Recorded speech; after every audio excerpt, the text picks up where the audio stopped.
Bienvenidos a las 8:45 en este martes del mes de agosto.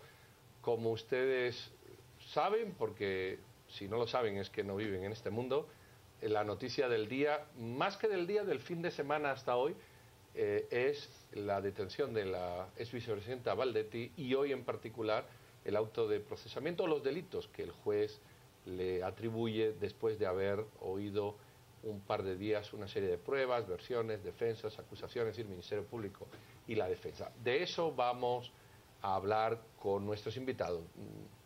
¿Por qué se le ha ligado a proceso? ¿Qué escenarios hay?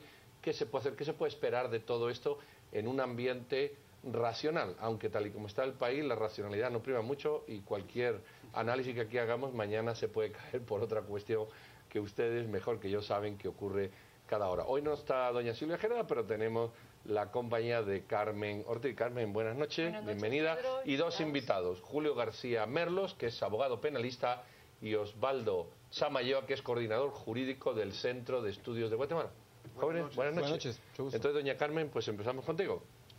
Vamos a ver, finalmente la parte acusadora logra que se le ligue a proceso a la ex vicepresidente por 3 delitos, que son cohecho pasivo, asociación ilícita y el otro es caso especial de defraudación aduanera. ¿Cuántos años de prisión tiene cada uno de estos delitos? Y quisiera saber también si hay medida sustitutiva. Ok, el caso de asociación ilícita tiene una pena máxima de 8 años. El caso de defraudación aduanera es una tipificación delictiva que independientemente de la pena de prisión, acarrea la pena de multa por el impuesto evadido o defraudado al fisco. Entonces, estos delitos pueden llegar a convertirse, hagamos las cuentas matemáticas, puede ser de 5 quetzales a 100 quetzales el día de prisión. Entonces, habría que ver al final, en la acusación final, cuánto van a poder computar que ascendió la defraudación tributaria. Esto podría ser una pena incluso más que una cadena perpetua de miles de años, porque no se va a poder pagar la multa. O sea, la acusación que enfrentan estas personas son realmente de años de prisión que puede hacer que no alcance la vida para cumplirlas. Especialmente este delito. Especialmente el de defraudación es el que tendría más años. El mayor contingente de años de prisión. Es decir, que ya podría terminar ahí el resto de sus días. Dependiendo del monto, sí. Osvaldo, muchas personas que no estamos metidas en el ámbito jurídico, que no entendemos estos procedimientos más allá de la percepción que uno tiene, claman justicia, que la metan en la cárcel, que la dejen en la cárcel, que se pudre en la cárcel, porque es un poco la respuesta al sentimiento que uno tiene. Ahora, desde el punto de vista jurídico no es así. ¿Realmente se puede esperar una medida sustitutiva? ¿Realmente qué se tiene que valorar independientemente de la parte emocional, de la parte racional jurídica? Bueno, primero que todo, buenas noches y qué gusto saludarlos. Sí, yo creo que fue muy valioso lo que el juez Gálvez dijo al inicio de su argumentación cuando dijo, efectivamente ese es un tribunal de alto riesgo, estoy acostumbrado a llevar ese tipo de casos, para mí no es un caso mediático y por lo tanto las reglas o el clamor social y popular ha quedado afuera, yo aplico las reglas del derecho. Eso me parece que es fundamental que lo haya dicho el juez y al mismo tiempo, sin duda alguna, la defensa de la ex vicepresidenta mañana pedirá algún tipo de medida de coerción distinto a la prisión preventiva. Sin embargo, valoremos dos criterios. Primero, es primera vez en la historia del país que una funcionaria del más alto nivel está siendo procesada en el mismo gobierno que ella perteneció. Eso quiere o nos indica que puede tener ciertas injerencias o interferencias sobre ciertas personas que todavía hacen gobierno. Y al hacer eso podría alterar o podría desviar información importante que pueda contribuir al esclarecimiento del caso. Y ese argumento nos puede ser útil para solicitar la prisión preventiva, que seguramente el Ministerio Público lo va a solicitar. Así que yo creo que en esa línea de investigación, el Ministerio Público sabe que no debe de afectar en ningún caso lo que pueda suceder y pedirá esta prisión preventiva. Y un indicador de este nivel de influencia que todavía podría tener y del círculo de protección que podrían estarle brindando, podría ser el hecho de que se la hayan llevado al cuartel de Matamoros, que no tenía autorización para tener recluidas mujeres, pero que al día siguiente sale ya prácticamente publicado en el diario oficial que ya se permitía también recluir a mujeres. De esto nos estaba hablando justamente el licenciado. Definitivamente, y eso es lo que podemos ver nosotros. Pero vean que este caso estamos ante una estructura criminal en donde no es un cuerpo clandestino incrustado en el gobierno. Estamos hablando que la estructura criminal era el gobierno. O sea, la tesis que está planteando el Ministerio Público es que está encabezada por el presidente de la República, la ex vicepresidenta, su secretario privado, los ministros de Estado. O sea, cuando la estructura criminal es el Estado y tiene una infraestructura de inteligencia militar, de inteligencia civil, tiene comunicación con prácticamente todos los cuerpos del Estado, el peligro de obstaculización para la averiguación de la verdad es evidente.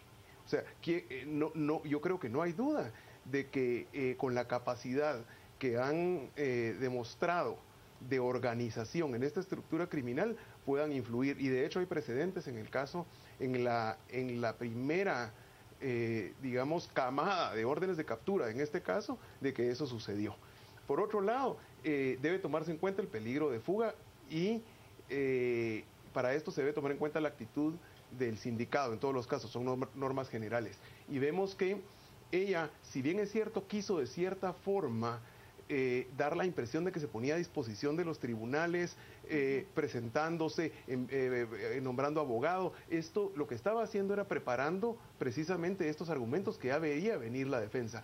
Pero la actitud que demostró fue de irse a pretender recluir en un hospital. O sea, lo que estaba pretendiendo es evitar afrontar la justicia. Ella, sabiendo que esto venía, lo que hizo es querer bloquear. Y en determinado momento, si se le da una medida sustitutiva, esto podría afectar mucho el proceso.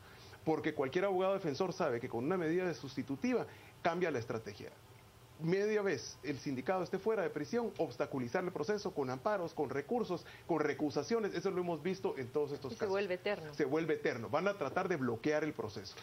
Muchas personas han dicho que las pruebas que se conocen, evidentemente, no, el juez hablaba de la escucha 1500, o sea, obviamente no, pero que estas pruebas prácticamente en una, el presidente llamaba al superintendente de la SAT, el señor Muñoz, bueno, lo llamaba y qué, en otra se hablaba de la 2, pero no era ella. Esta percepción en cuanto a la valoración de las pruebas, ¿ustedes desde una perspectiva técnica la comparten con la ciudadanía o cómo decirle a la ciudadanía, mire, cuando usted vea esto, la interpretación hágala también siguiendo esta otra línea que le dará una mejor comprensión? Bueno, es que hay que tener claro que lo que hizo el juez hoy, que voy a marcarlo mucho, fue hablarle al... Todo el mundo ha alabado al juez, ¿verdad? El juez le habló a la población, el nivel técnico, él disminuyó el lenguaje técnico para tratar de explicarle, sabía que habían cámaras de televisión y que estaba siendo transmitido en vivo en muchos casos. Y lo que él finalmente logra explicar o desestructurar son los argumentos y decir, existen, yo no tengo la certeza, dice el juez, de qué tipo de delito es, pero cualquiera de estos puede ser. Y en esos elementos, todos estos elementos indiciarios nos podrían permitir llegar a un proceso. Y eso creo que es importante decírselo a la mayoría de la población. Con esto él no ha dicho que ella sea culpable. Con esto él ha dicho hay suficientes elementos para que iniciemos un proceso de investigación más amplio que a futuro nos pueda llevar a acusarla para ir a un juicio, es decir, lleva más tiempo. Porque evidentemente socialmente ya ella está sentenciada como culpable, pero jurídicamente esto tiene otros tiempos. Creo que ese es un mensaje que hay que dar en el sentido de no comer ansias, de que la población no se desespere y diga ¿y por qué tarda tanto esto? ¿Y por qué otra vez esto?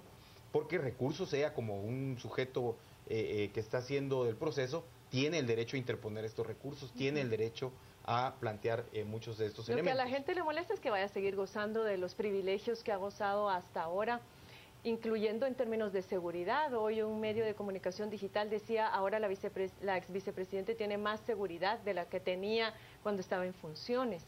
el hecho de que finalmente va a llegar a Santa Teresa o se va a quedar indefinidamente en el cuartel de Matamoros, en donde en apariencia le van a construir hasta un espacio especial, donde ella pueda permanecer el tiempo que sea necesario hasta que se llegue a sentencia. Pero por ser quien es, esa pregunta de Carmen, por ser quienes ustedes verían que este tipo de privilegios, que se pueden definir de otra manera, Sí. son aceptables o digamos Por que el- entran dentro de una Por naturalidad. la complejidad. ¿Sabes qué es lo que y- pasa, Pedro? Que entonces nunca afrontamos el problema de fondo, siempre seguimos con privilegios.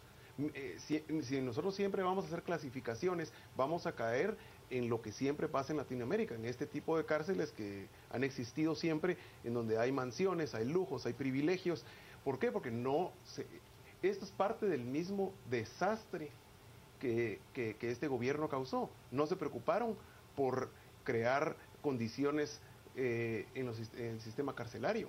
O sea, los guardias de seguridad viven en condiciones peores que los reclusos. Entonces, mientras nuestros sistemas carcelarios no permitan y no garanticen una seguridad para todos, vemos esto ahora que es una ex vicepresidenta, o cuando es alguien importante, o que tiene influencias, o que tiene un privilegio. Pero hay mucha gente inocente por delitos menores, o incluso puede haber una persona culpable, pero que debe de gozar de las garantías mínimas en un centro carcelario, de no tener que ser extorsionado y no generar la misma corrupción, porque eso sabemos que existe. Entra una persona a la cárcel y lo primero que hace es tener que pagar derechos de talacha, para gozar. Para que no primero, lo maten. que no lo maten, para empezar. A mí me parece que hay algo importante que remarcar en este tema. La habilitación del centro preventivo en el cuartel de Matamoros es una medida temporal, porque la ley del régimen penitenciario establece la creación de centros especializados con sectores especializados. Y aquí hay un punto toral. La ley del régimen penitenciario dice que las cárceles de máxima seguridad son para esos delitos de alto impacto social. Este es un delito de alto impacto social. Si nos vamos a lo que dice la ley del régimen penitenciario, ella debería de estar en una cárcel de alta seguridad. El problema es que, como se ha incumplido con el implementar la ley del régimen penitenciario, no tenemos ahora este tipo de centros. Pero en términos generales, ella debería estar en Santa Teresa, en el sector que tenga mejor seguridad, ya que el argumento es la protección de la vida. Julio, ¿cómo le explicamos a la ciudadanía lo que se viene? Los escenarios de lo que se puede venir. Pareciera que mañana esto se cierra y... No, es ¿cuál muy sería? importante. Esa es una pregunta muy adecuada en este momento, porque no se le ha dado la importancia que viene el día de mañana. Mañana sabemos que se va a decidir sobre una medida sustitutiva o la prisión preventiva. Pero la audiencia de primera declaración tiene muchas decisiones importantes. Mañana se va a decidir eso en primer lugar. Luego se va a decidir el tiempo de la investigación. Esto es trascendental. Desde el punto de vista estratégico, tanto de la defensa como del Ministerio Público, tenemos que estar pendientes al tiempo que va a solicitar cada uno para la investigación. ¿Cómo puede validar eso? Si dictan prisión preventiva, el tiempo máximo de investigación son 3 meses. Por ello es que la población debe entender cuando el comisionado y el Ministerio Público han dicho: teníamos que preparar nuestro caso para que esté listo cuando pedimos el arresto. Porque luego se acorta mucho Porque el luego se tiempo. acorta el plazo. Eso pasó con la línea, recuerdo. Exacto. Que, por ejemplo, en este caso, si dan prisión preventiva, el Ministerio Público tiene solo 3 meses para preparar la acusación. Imagínense, 66,000 escuchas, armar toda la hilación. Son más de 20 procesados en este momento. Tienen que armar una teoría del caso por cada uno y la participación exacta de cada uno en el caso. Y tienen recursos limitados, tienen personal limitado para hacer esta acusación. Si en casos mucho más sencillos se llevan mucho más tiempo de los 8 meses que el Ministerio Público se llevó en este caso, es de felicitarlos, porque no cabe duda que han hecho un esfuerzo Y que están preparados para ese escenario. Están preparados para ese escenario. En el momento lo han dicho claramente, y eso es lo que debemos ver y leer en los mensajes, en las conferencias de prensa que nos están diciendo. ¿Por qué se esperaron tanto tiempo? Ahí está la respuesta. No podían precipitarse antes porque el caso se les puede caer si no tienen una prueba. El juez, así como ligó a proceso, si le hubieran presentado un caso débil, probablemente pudo haber dictado una falta de mérito, porque si no tiene prueba, no puede tampoco un juez resolver conforme al clamor popular. Entonces, se viene mañana eso, el plazo. Estrategias de la defensa, pues va a depender mucho si le dan prisión preventiva o medida sustitutiva. Creo que si le dan una prisión preventiva, la defensa probablemente va a querer acortar el tiempo de la investigación para recortarle las posibilidades de investigación al Ministerio Público. El Ministerio Público probablemente va a querer usar los 3 meses. Luego de eso se va a decidir la fecha entonces en el que el Ministerio Público presenta la acusación. La acusación es ya la teoría de los hechos que se presenta por escrito claramente para que las personas se puedan defender. Entonces, la sindicada, en este caso la ex vicepresidenta, va a poder leer esa acusación y es la tesis sobre la que se va a defender. Y también se va a señalar mañana la audiencia de etapa intermedia, que es donde el juez, este mismo juez, va a decidir si abre a juicio o no, que ese es la otra decisión importante. Ya si se manda a juicio el proceso, va a conocer un tribunal de sentencia. El día de hoy pasaron otros 2 elementos que llamaron la atención. Uno, el hecho de que la SAT se adhiera como querellante al caso y que ellos mismos dijeran que hay indicios suficientes de que consintió y participó de este delito. Y el otro es la Procuraduría General de la Nación, que hasta ahora había estado prácticamente ausente, que también dice que va a ver qué medidas se van a implementar para que se le repare al Estado lo robado. ¿Cómo analizamos esta? La participación de la Procuraduría General de la Nación en casos donde no ha tenido tiempo para prepararse, normalmente la actitud que vamos a ver es adherirse a lo que el Ministerio Público o el querellante esté planteando. En el sentido de que, como bien decía el licenciado, preparar la cantidad de evidencia que se tiene en este momento tiene que ser un super equipo con muchísimo tiempo, y la PGN y la SAT estoy seguro que no lo han tenido. Así que la actitud que yo creo que vamos a estar viendo en ellos va a ser participativa, de adherirse a la mayor parte de solicitudes que haga, y el otro tema de colaboración, de tratar de facilitar ciertos documentos, cierta información que ellos puedan facilitar. Perdón, yo quisiera poner una cosa sobre la mesa que Osvaldo ha dicho en 2 ocasiones y creo que hay que reconocer. La labor del MP, CICIG MP o MP con CICIG, como queramos decirle, y el juez. Por primera vez se habla bien de un juez. Siempre se habla mal y por primera vez se habla bien de un juez. Yo creo que hay que tomar ese discurso porque la justicia está satisfaciendo las expectativas ciudadanas. Siempre se ha hablado mal del Ministerio Público. Por primera vez la Fiscalía es heroína. Nos queda poco tiempo, pero en 30 segundos cada uno, hacer una valoración de eso desde la perspectiva de que ustedes son juristas jóvenes. ¿Cómo ven a ese profesional, ese juez, desde su percepción? Bueno, fue bien visto que el juez pudiera ser sometido a esa auditoría social.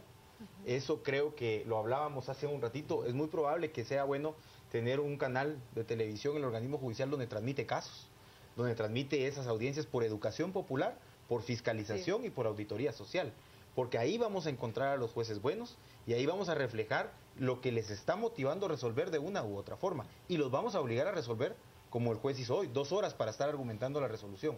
Y con el tema de la fiscalía, yo creo que estamos viendo una fiscalía prudente.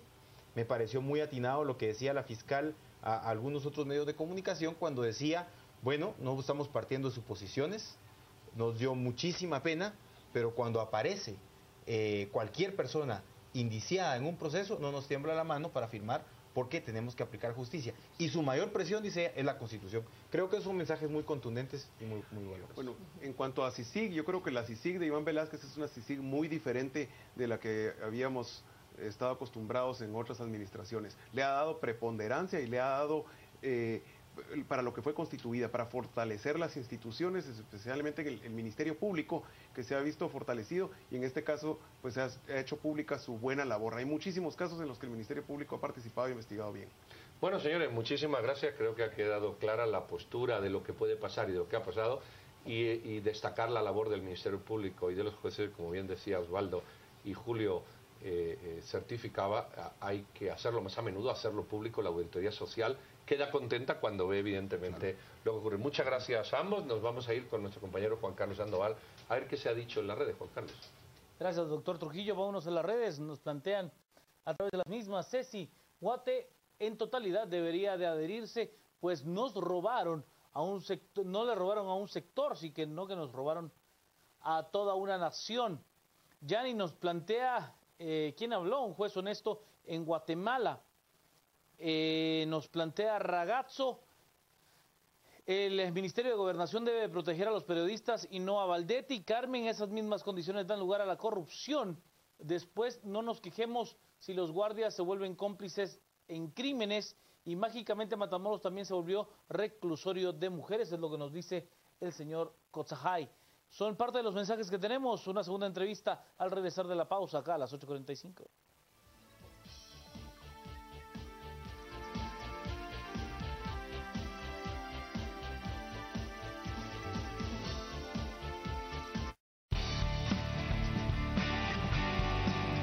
Estamos presentando a las 8:45.